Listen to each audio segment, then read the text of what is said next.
Permata TV YouTube Indonesia dengan bangga mempersembahkan sebuah storytelling kekinian abad ini, diangkat dari karya besar Esa Mintarja yang sangat populer di masanya, berlatar belakang kisah tanah Jawa masa lampau dengan judul Kisah Api di Bukit Menoreh.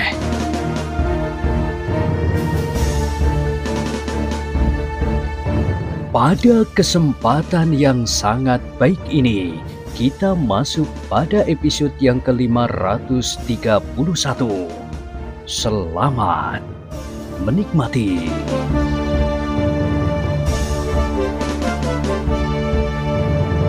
Pada episode sebelumnya telah diceritakan, Raden Sutawijaya menenangkan hatinya sendiri. Meskipun demikian, rasa-rasanya ada saja dorongan yang memaksanya untuk pergi.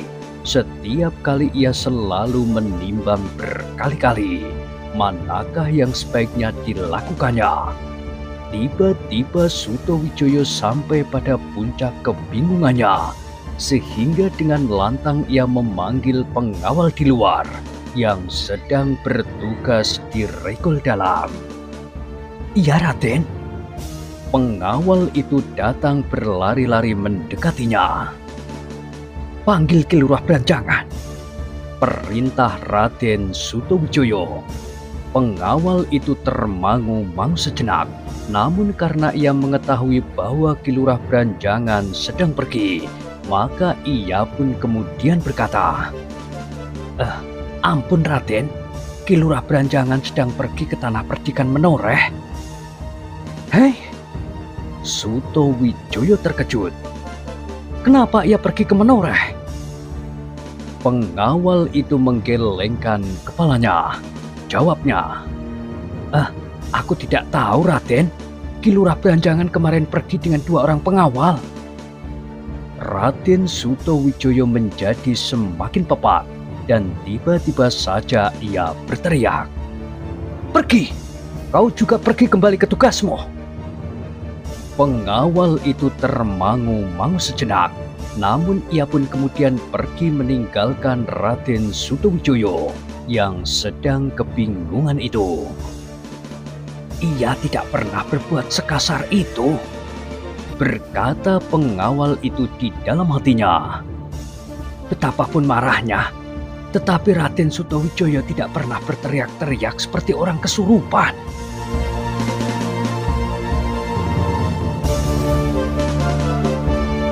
Dalam pada itu, Raden Sutawijaya menjadi bertambah bingung.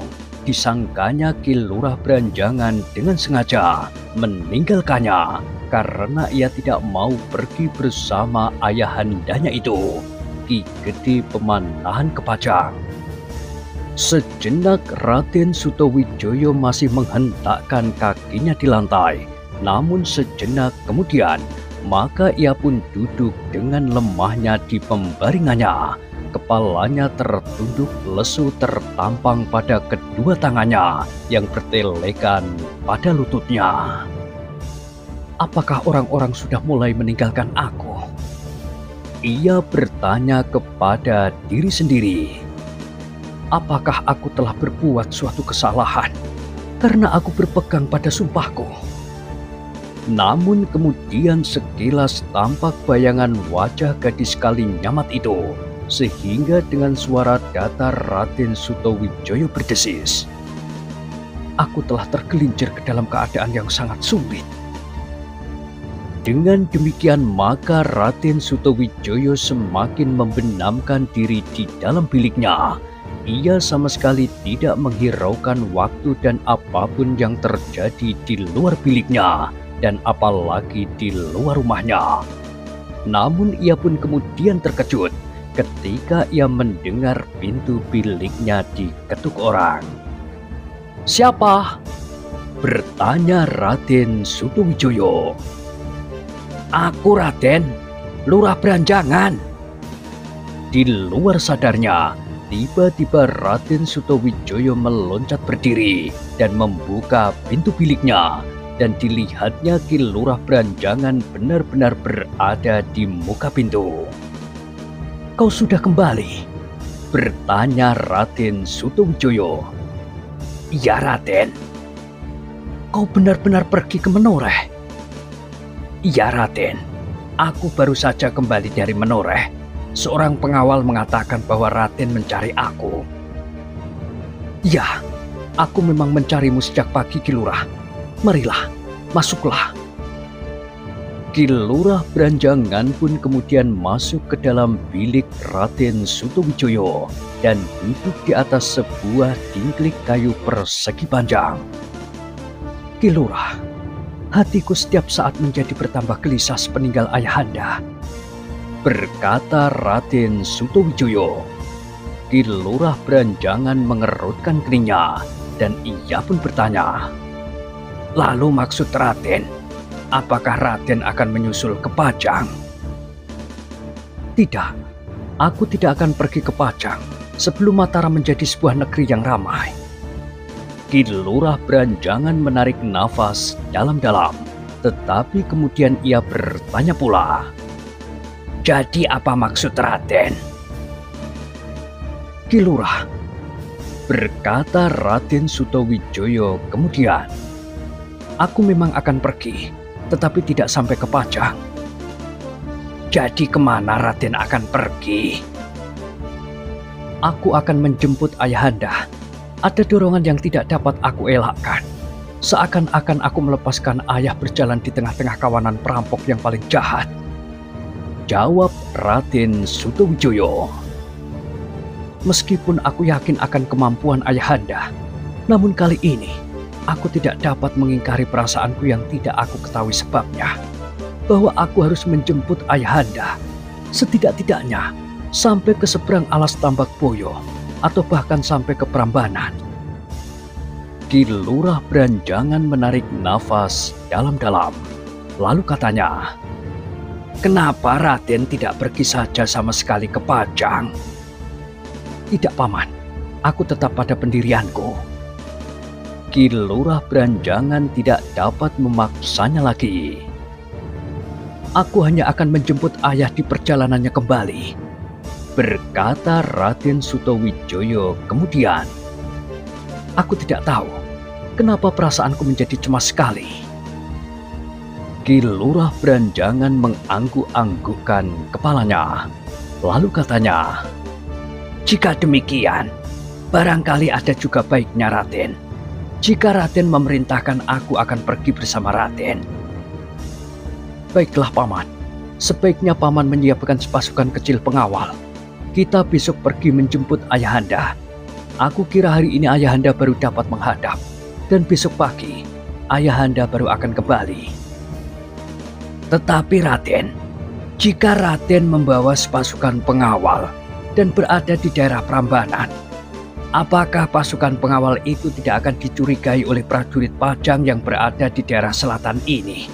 Kita tahu bahwa senopati pasukan Pajang di daerah selatan ini adalah Untara yang berada di Jati Anom. Jika ia mengetahui pasukan pengawal Mataram lewat daerahnya, maka kita mungkin akan terpaksa berurusan dengan Untara." Raden Sutawijaya menjadi termangu-mangu sejenak. Ia kenal Untara dengan baik. Untara adalah seorang prajurit, tidak lebih dan tidak kurang. Dan ia tahu sikap Untara menghadapi persoalan yang menyangkut tugasnya. Karena itu, maka Raden Sutawijaya pun harus mempertimbangkannya sebaik-baiknya. Tetapi dorongan kecemasannya tidak dapat dielakkannya lagi sehingga katanya kepada Ki Lurah Branjangan, "Baiklah Ki Lurah, kita tidak akan lewat Prambaran dan menyusuri daerah selatan ini dalam satu barisan. Kita akan lewat dalam kelompok-kelompok kecil seperti kelompok-kelompok pedagang yang menyeberangi alas Tambak Boyo. 3 atau 4 orang berurutan. Tetapi di dalam saat yang diperlukan, kita dapat berkumpul bersama 15 atau 20 orang pengawal."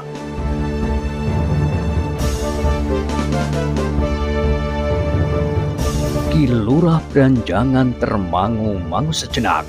ia menjadi agak bingung menanggapi orang yang begitu banyak diperlukan oleh Raden Sutawijaya. Namun akhirnya Ki Lurah Branjangan pun menyadari bahwa Raden Sutawijaya memperhitungkan segenap kemungkinan yang dapat terjadi atas ayahandanya di daerah yang tidak menentu bagi Mataram. Baik sikap maupun tanggapan dari orang-orang yang berada di sepanjang jalan antara Mataram dan Pajang. Bukankah cara itu menurut Paman dapat juga ditempuh? Bertanya Raden Sutawijaya kemudian. Ya Raden, memang cara itu dapat ditempuh, sahut Ki Lurah Branjangan. Nah, jika demikian, siapkanlah orang yang akan berangkat bersama kita besok untuk menjemput ayahanda di perjalanannya kembali dari Pajang. Ki Lurah Branjangan mengangguk dalam-dalam. Kemudian ia pun minta diri untuk menghubungi pengawal-pengawal terpilih dari tanah Mataram yang sedang tumbuh itu.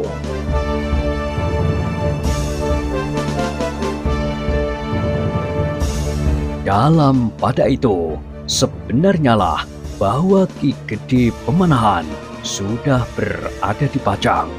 Perjalanannya tidak mengalami rintangan apapun dan ia dapat sampai dengan selamat. Bahkan ia tidak mengalami kesulitan apapun untuk memasuki istana Pajang. Meskipun ia masih harus menyampaikan pesan kepada Sultan Pajang lewat para abdi bahwa ia akan menghadap. Meskipun demikian, meskipun kedatangannya tidak mengalami rintangan apapun, namun Ki Gede Pemanahan merasa betapa tatapan mata yang tajam selalu mengikutinya kemana ia pergi. Para pemimpin pemerintahan dan para senopati menyapanya dengan hampa dan ragu-ragu.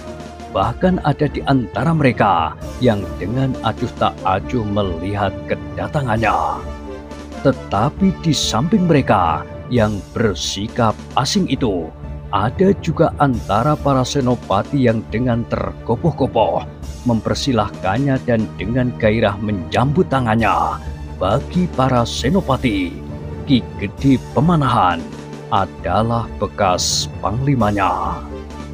Namun agaknya sebagian dari mereka telah dijalari oleh perasaan tidak senang melihat perkembangan Mataram, dan seperti yang diduga oleh Ki Gede Pemanahan, para pemimpin di Pajang itu sudah mengetahui apa yang terjadi atas salah seorang dari gadis Kalinyamat itu.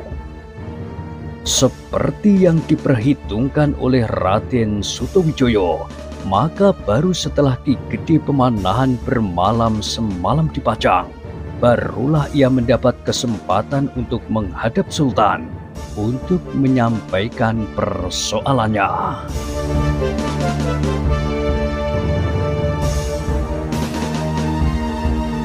Di luar Paseban, dada Ki Gede Pemanahan bagaikan terhimpit oleh kepenatan perasaannya. Apakah yang akan dikatakan oleh Sultan Hadiwijaya kepadanya, dan hukuman apakah yang akan dilimpahkan kepada anaknya dan kepada dirinya sendiri?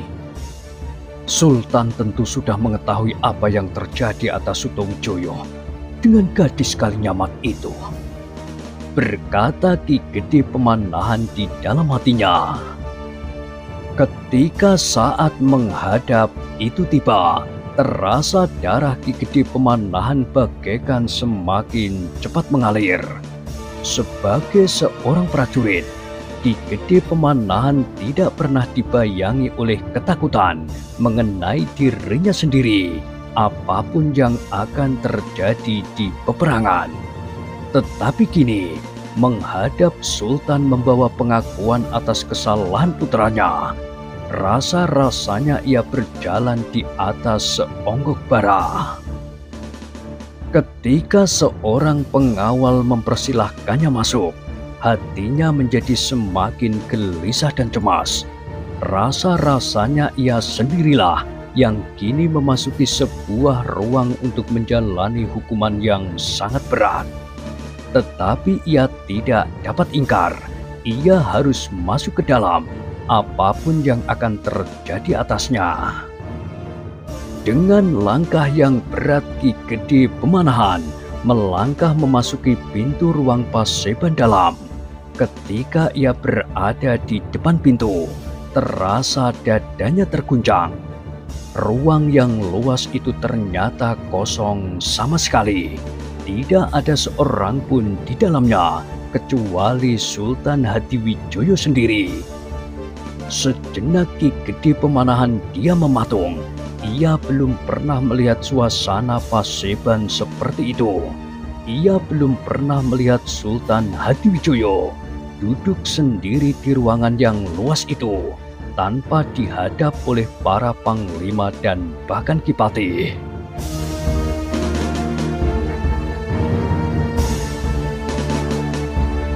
Ki Gede Pemanahan terkejut ketika kemudian mendengar Sultan Hadiwijoyo menyapanya dengan ramah. "Marilah Kakang Pemanahan, silahkan. Kenapa kau nampak ragu-ragu?" Ki Gede Pemanahan menundukkan kepalanya. Sambil berjongkok ia maju mendekat. Ki Gede Pemanahan pun kemudian duduk dengan kepala tertunduk beberapa langkah di hadapan Sultan Hadiwijoyo. Sikap Sultan yang ramah dan Paseban dalam yang sepi telah menumbuhkan persoalan tersendiri di dalam hatinya. Bahkan kemudian timbullah kecurigaannya atas keadaan itu. Rasa-rasanya di balik dinding Paseban itu telah siap sepasukan prajurit yang tinggal menunggu perintah untuk menangkapnya. Sekali lagi Ki Gede Pemanahan terkejut ketika Sultan menyapanya pula. "Kemarilah, mendekatlah Kakang." Ki Gede Pemanahan bergeser maju sambil menyembah dan menyampaikan salam baktinya. Sultan Hadiwijoyo tersenyum. Senyumnya masih seperti dahulu ketika Ki Gede Pemanahan belum meninggalkan Pajang.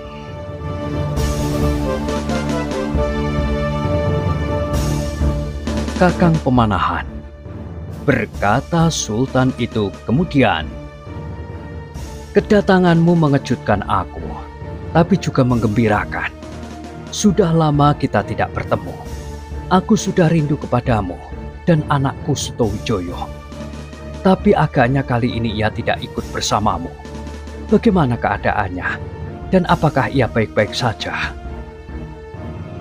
"Hamba mohon ampun bahwa kali ini hamba tidak menghadap bersama Putranda. Tapi keadaannya baik-baik saja. Dan hamba berharap bahwa dalam waktu yang dekat Putranda akan datang menghadap," jawab Ki Gede Pemanahan dengan kepala yang semakin menunduk. Sultan Hadiwijoyo masih saja tersenyum. Di wajahnya tidak ada kesan bahwa ia sudah mengetahui apa yang terjadi atas gadis Kalinyamat yang disimpannya itu. "Tentu Sutowijoyo sedang sibuk," berkata Sultan itu kemudian.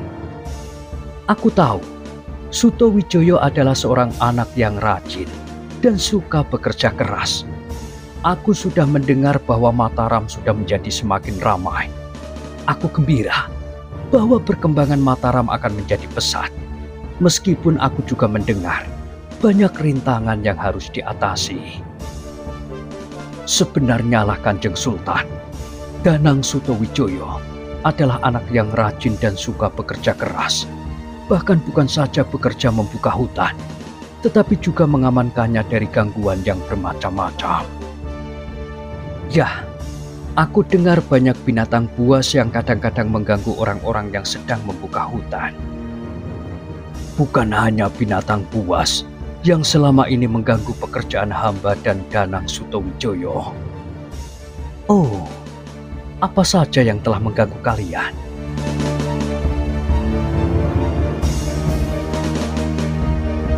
Ki Gede Pemanahan termangu-mangu sejenak.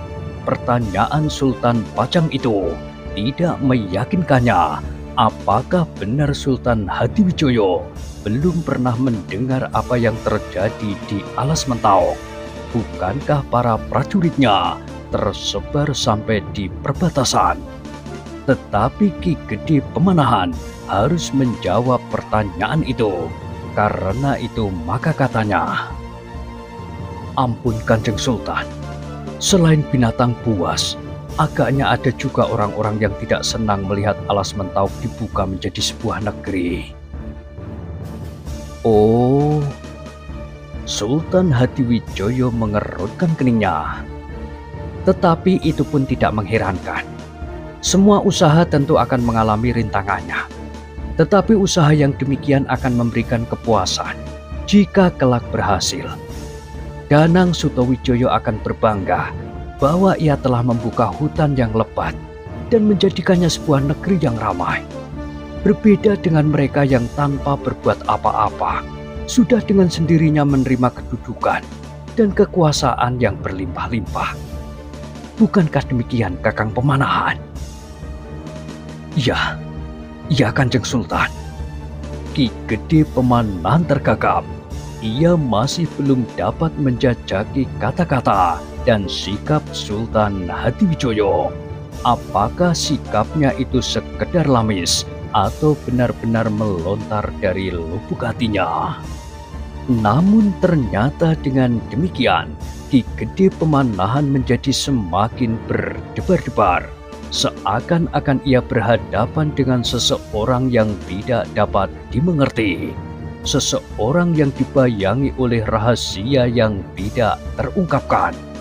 Rasa-rasanya di balik senyum dan sapa yang ramah itu, Sultan Hadiwijoyo sengaja menyimpan keputusan hukum pancung yang akan dijatuhkan kepadanya jika saatnya telah tiba. Tetapi pada itu, Ki Gede Pemanahan masih juga diganggu oleh keraguan-raguan. Apakah Sultan Hadiwijoyo benar-benar belum mengetahui apa yang telah terjadi dengan gadis Kalinyamat itu?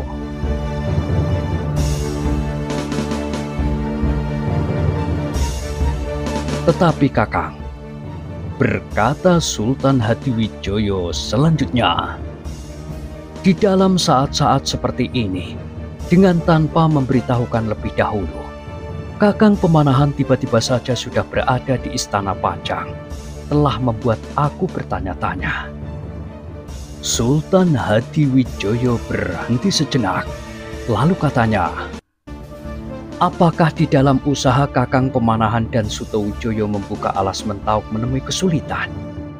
Bukankah sejak Kakang meninggalkan Pajang, dan kemudian dengan resmi aku menyerahkan Alas Mentawai, aku sudah mengatakan bahwa apabila Kakang Pemanahan dan Danang Sutawijoyo menemui kesulitan, katakanlah terus terang. Tentu aku tidak akan sampai hati melepaskan kalian bekerja sendiri. Aku tahu betapa liarnya Alas Mentawai, karena pada masa mudaku, aku sering berkeliaran sampai ke jantung hutan itu. Pertanyaan itu membuat hati Ki Gede Pemanahan menjadi semakin berdebar-debar.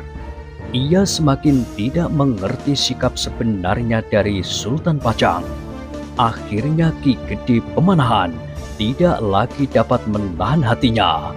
Daripada ia selalu diombang-ambingkan oleh keraguan-raguan, kegelisahan dan tanggapan yang tidak menentu tentang sikap Sultan Hadiwijoyo, maka ia pun kemudian mengambil keputusan untuk mengatakan saja kepentingannya datang ke Pajang itu. Sekali lagi Ki Gede Pemanahan memandang berkeliling Paseban dalam yang sepi, dan sekali lagi ia mencoba menerka apakah yang ada di balik dinding Paseban dalam itu. Ternyata Sultan Pajang mengetahui keraguan-raguan di hati Ki Gede Pemanahan, sehingga karena itu maka ia pun kemudian berkata, Kakang Pemanahan, agaknya kau heran melihat ruangan yang sepi ini. Memang tidak pernah terjadi bahwa aku berada di Paseban tanpa pengawal, tanpa dihadap oleh para pemimpin pemerintahan dan para senopati. Tetapi Kakang, kali ini aku menerimamu bukan dalam sikap resmi sebagai seorang sultan di Pajang. Aku lebih senang menerimamu sebagai saudara yang di saat-saat Pajang mulai tumbuh, kita telah bersama-sama membangunkannya dan kemudian memeliharanya. Itulah sebabnya aku lebih senang menerimamu seorang diri, apalagi apabila kemudian di antara kita ada persoalan-persoalan yang bersifat pribadi.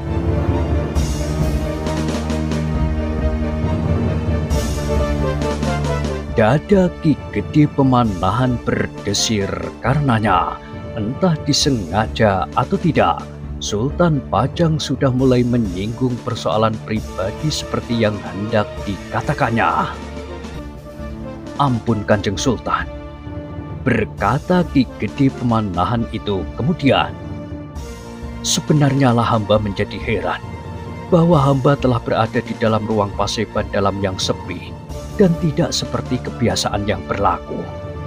Namun agaknya Kanjeng Sultan telah mempersiapkan pertemuan ini sebagai pertemuan yang akan membicarakan masalah-masalah pribadi." "Bukan demikian Kakang," sahut Sultan Hadiwijoyo. "Aku tidak mempersiapkannya demikian, meskipun agaknya memang akan terjadi." Dada Ki Gede Pemanahan menjadi semakin berdebar-debar. Kini ia mulai condong kepada pendapat bahwa agaknya Sultan Hadiwijoyo sudah mengetahui apa yang terjadi atas putra angkatnya, Raden Sutowijoyo. Jika demikian, maka selama ini yang dihadapi adalah sikap yang pura-pura saja dari Sultan itu. Sebenarnya Sultan Pajang itu telah menyimpan kemarahan yang membara di dadanya. Namun agaknya dengan sengaja Sultan telah menyembunyikannya dan pada saatnya akan menumpahkannya sampai tuntas. Apakah Sultan Hadiwijoyo sengaja menunggu Sutowijoyo? Ki Gede Pemanahan bertanya kepada diri sendiri. "Kakang," berkata Sultan Hadiwijoyo kemudian, "jika Kakang Pemanahan datang ke Pajang tanpa memberitahukan lebih dahulu dan datang sendirian tanpa Danang Sutowijoyo, tentu Kakang membawa masalah yang cukup penting. Mungkin masalah alas Mentauk yang semakin lama menjadi semakin ramai. Mungkin hubungan antara Mentauk yang sekarang disebut Mataram dengan daerah di sekitarnya, Mangir, Menoreh atau barangkali dengan senopati di daerah selatan ini, Untara, atau persoalan-persoalan yang lain. Tetapi mungkin persoalan yang lebih bersifat pribadi seperti yang sudah aku katakan. Nah, Kakang Pemanahan, sebaiknya Kakang segera mengatakannya. Kakang tidak usah segan. Anggaplah aku masih seperti dahulu. Kakang bagiku adalah saudara tua yang banyak berjasa, bukan saja kepadaku, tetapi juga kepada Pajang. Tanpa Kakang Pemanahan, maka persoalan yang terjadi di Kudus akan berakhir jauh lebih buruk dari yang telah terjadi. Mungkin aku sudah tidak dapat melihat terbitnya matahari lagi."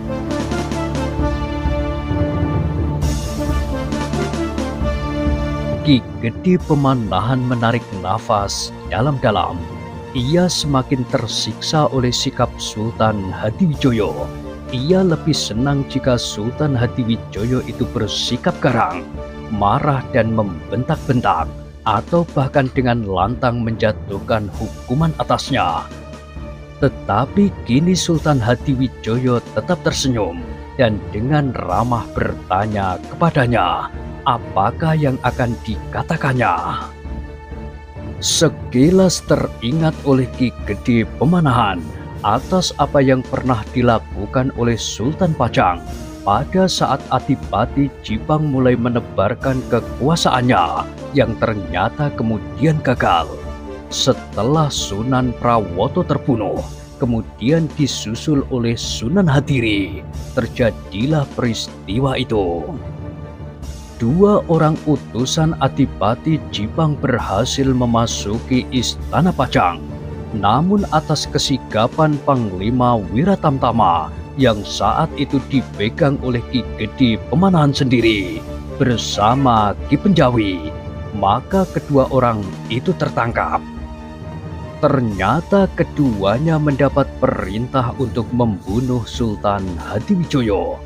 Tetapi kemudian apa yang terjadi? Sultan Hadiwijoyo dengan sengaja memberi hadiah kepada kedua orang itu dan disuruhnya kembali ke Jipang. Ternyata bahwa hukuman yang sebenarnya diterima oleh orang-orang itu datang dari Haryo Penangsang sendiri yang merasa terhina karena keduanya telah menerima hadiah dari Sultan Hadiwijoyo. Karena itu, Ki Gede Pemanahan menjadi semakin bimbang melihat sikap Sultan Hadiwijoyo itu. Namun akhirnya, Ki Gede Pemanahan pun kemudian memaksa dirinya untuk mengatakan keperluannya kepada Sultan Hadiwijoyo apapun yang akan dihadapinya. Katanya, "Ampun Kanjeng Sultan, sebenarnya lah bahwa kedatangan hamba mempunyai suatu kepentingan yang bersifat sangat pribadi. Jika Kanjeng Sultan berkenan, hamba ingin menyebutkannya. Apakah sebenarnya kepentingan hamba datang ke Pajang saat ini?" "Tentu Kakang, tentu. Bukankah sejak tadi aku sudah mempersilahkan Kakang untuk mengatakan keperluan Kakang?" Ki Gede Pemanahan menarik nafas, kemudian katanya, "Kanjeng Sultan, sebenarnya lah hamba membawa persoalan yang sangat rumit bagi hamba. Sebelum hamba mengatakannya, biarlah hamba menyerahkan diri, pasrah hidup mati hamba ke hadapan Kanjeng Sultan." "Kakang Pemanahan, apakah sebenarnya yang akan Kakang katakan? Kenapa Kakang pasrah hidup mati Kakang kepadaku? Seakan-akan Kakang pernah melakukan kesalahan yang tidak dapat dimaafkan." "Ampun Kanjeng Sultan, sebenarnya lah demikian. Hamba memang sudah melakukan kesalahan yang tidak dapat dimaafkan atas kekhilafan hamba mengawasi Danang Sutawijoyo, sehingga Sutawijoyo telah melakukan perbuatan yang tercela."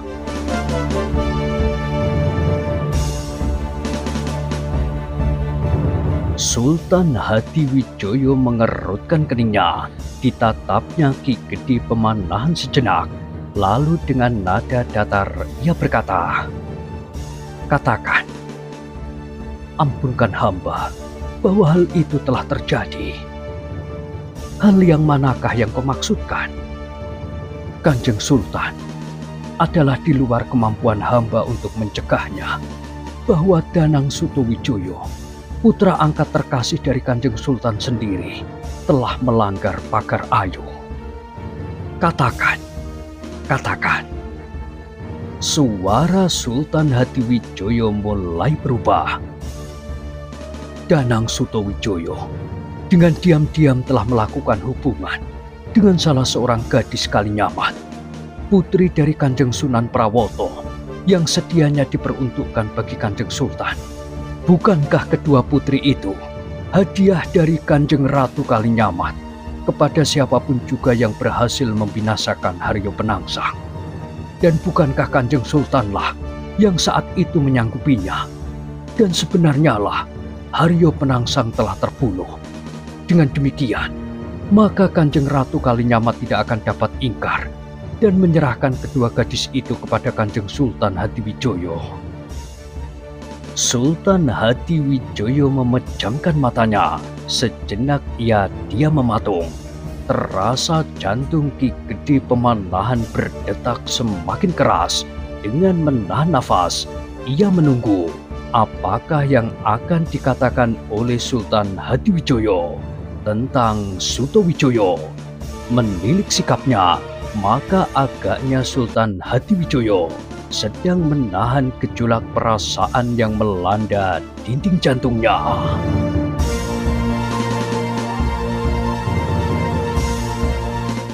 Nah, bagaimanakah kisah selanjutnya? Silahkan ikuti terus kisah Api di Bukit Menoreh pada episode berikutnya. Sampai jumpa.